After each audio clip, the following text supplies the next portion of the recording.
जय माता दी दोस्तों। आज मैं बहुत ही ज्ञानवर्धक और बहुत ही सुंदर कहानी लेकर आई हूँ। एक गांव में एक बहुत ही निर्धन किसान रहता था। उसका नाम बालाराम था। वो इतना निर्धन था और इतना गरीब था कि 2 वक्त का खाना भी उसे नसीब नहीं होता था। उसके कोई संतान नहीं थी। कुछ दिन बीते तो भगवान ने उसको एक बेटा दिया। बेटे को पाकर किसान इतना खुश हुआ और गांव में ढिंढोरा पिटवाया कि मुझे बेटा हुआ है।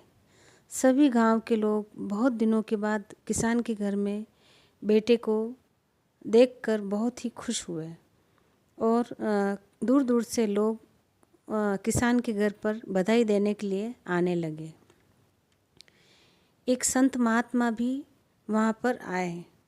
संत महात्मा को किसान बहुत ही खुश होकर अंदर लेके गया और अपने बेटे का नामांकन करवाने के लिए कहने लगा। संत महात्मा ने उस बच्चे को गोद में लिया और उसके हाथ पर एक निशान देखा। निशान देखते ही संत महात्मा बोले कि यह आपका बेटा बहुत ही भाग्यशाली है और बहुत ही इसका भाग्य प्रबल है।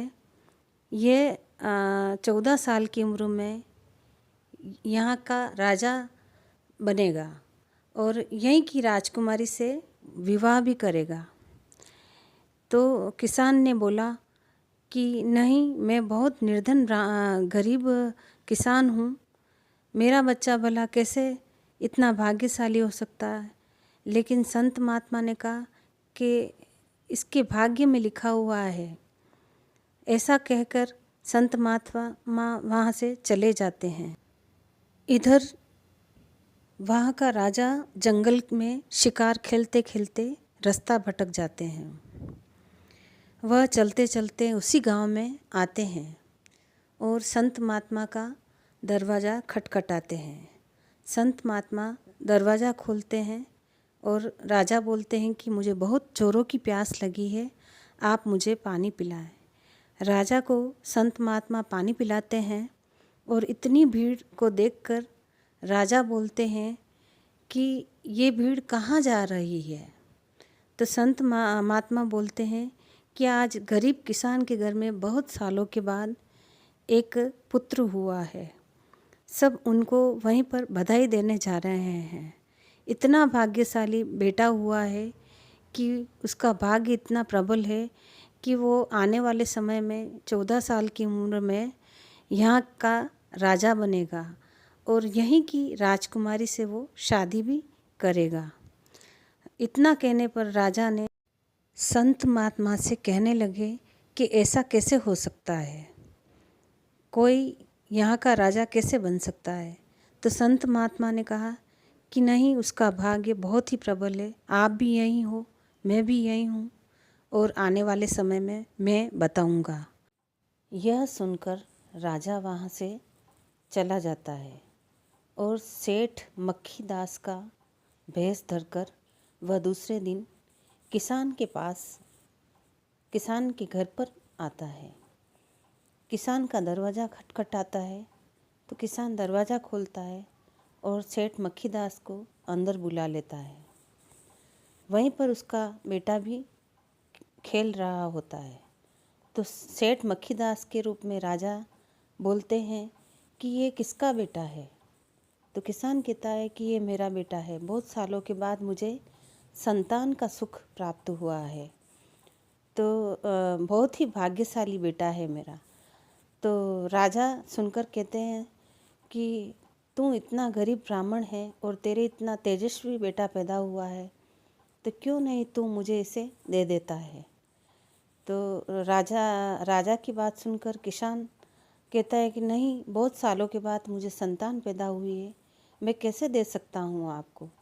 तो भी राजा उसको समझाते हैं कि मैं इसको अच्छा पढ़ाऊँगा लिखाऊँगा और तू मुझे दे दे।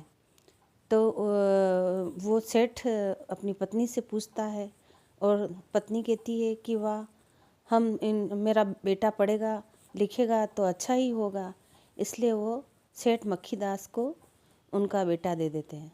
सेठ मक्खीदास वहाँ से उस बच्चे को लेके जाता है और जाकर आगे एक संदूक बनवाता है लकड़ी की, और लकड़ी की संदूक में उस बच्चे को बिठाता है और पानी में बहा देता है। संदूक तैरता तैरता एक नगर सेठ नदी में नहा रहे होते हैं, उनको दिखाई देता है। तो वो संदूक को बाहर निकालते हैं और उसको खोल कर देखते हैं तो उसमें एक बच्चा रो रहा होता है। वो उस बच्चे को गोद में उठा लेते हैं और अपने घर पे लेके जाते हैं। घर पर उसको नीला धुलाकर अच्छे कपड़े पहनाते हैं और अपनी पत्नी से कहते हैं कि आज से ये अपना बेटा है। उसको अच्छे से पढ़ाई कराते हैं, पढ़ाते लिखाते बड़ा करते हैं। एक दिन उधर से वही राजा घूमते हुए उस नगर सेठ के वहाँ पर आते हैं। नगर सेठ के वहाँ पे आते हैं तो नगर सेठ राजा को अंदर बुलाते हैं और वहाँ पर वही बच्चा बड़ा हो जाता है।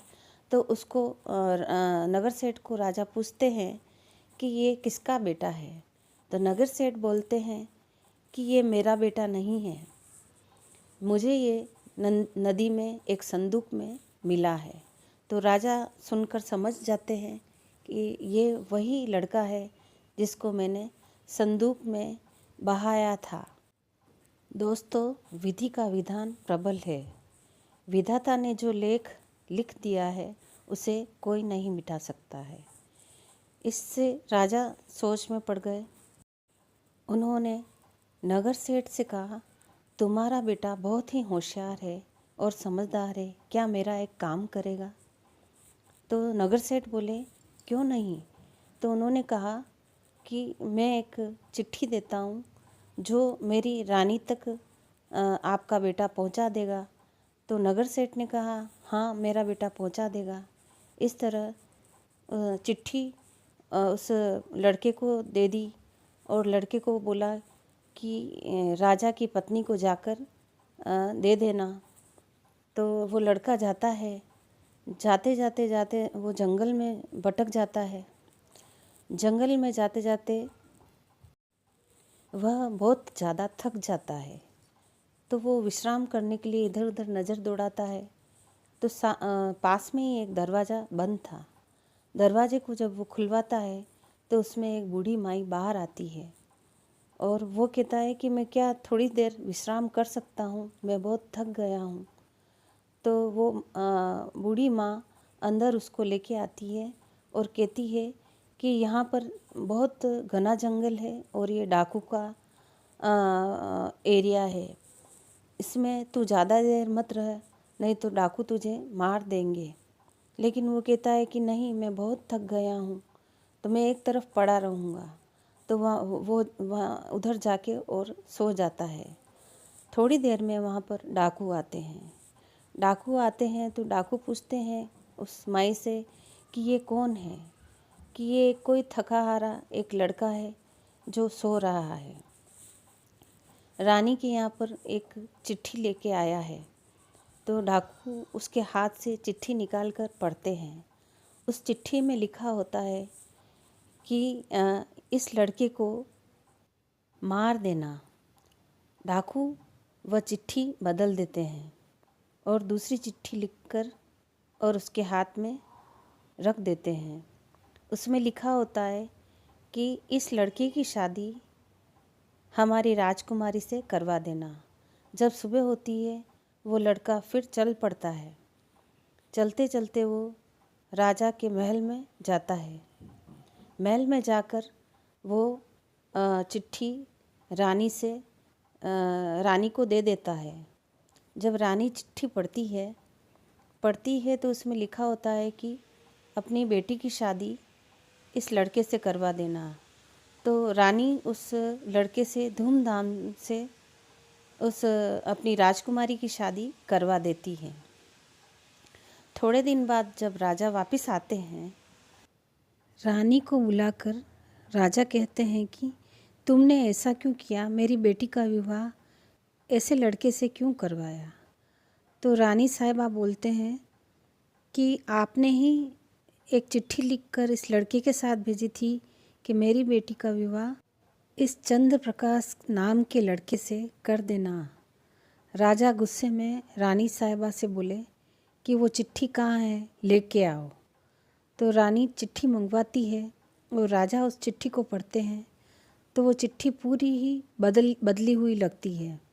राजा आग बबूला हो जाते हैं और सैनिकों से बोलते हैं कि जाओ उस चंद्र प्रकाश नाम के लड़के को लेके आओ। चंद्र प्रकाश को बुलाया जाता है और राजा गुस्से में बोलते हैं कि तुमने भले ही मेरी बेटी से छल से शादी कर ली है, लेकिन मैं तुम्हें अपना दामाद नहीं मानता हूँ। तो चंद्र प्रकाश बोलता है कि मैंने कोई छल नहीं किया राजा, जैसा आपने बोला था वैसा ही मैंने किया है। इतनी बात सुनते ही एक सैनिक दौड़ता हुआ आता है और वो कहता है कि एक बहुत ही पहुँचे हुए संत महात्मा आए हैं। तो राजा आदेश देते हैं कि उनको अंदर बुला के लाओ। जब सैनिक संत महात्मा को अंदर बुलाते हैं तो राजा उस संत महात्मा को देखकर प्रणाम करते हैं। तो संत महात्मा बोलते हैं कि राजा आपने मुझे पहचाना? तो राजा कहते हैं कि नहीं, मैंने आपको नहीं पहचाना। राजा, मैं वही संत महात्मा हूँ, भाग्य का लिखा कभी नहीं मिटता है। आज से 14 साल पहले मैं आपसे मिला था और मैंने कहा था कि ये लड़का आपकी बेटी से शादी करेगा और इस राज्य का राजा बनेगा। इतना सुनते ही राजा की नज़र नीची हो गई। तो संत महात्मा ने कहा कि भाग्य का लिखा कोई नहीं मिटा सकता है राजा। चंद्र प्रकाश को दामाद बना दिया है तो उसे अपना लो। तो संत महात्मा के कहने पर राजा ने चंद्र प्रकाश को बुलाया और उसको सारा राज्य पाट सौंप कर और वो जंगल की तरफ चले जाते हैं और वहीं अपना जीवन व्यतीत करते हैं। दोस्तों, मेरी कहानी कैसी लगी एक प्यारा सा कमेंट्स करके मुझे ज़रूर बताएं। और भी आगे ज्ञानवर्धक कहानियाँ मैं लेकर आऊँगी। धन्यवाद।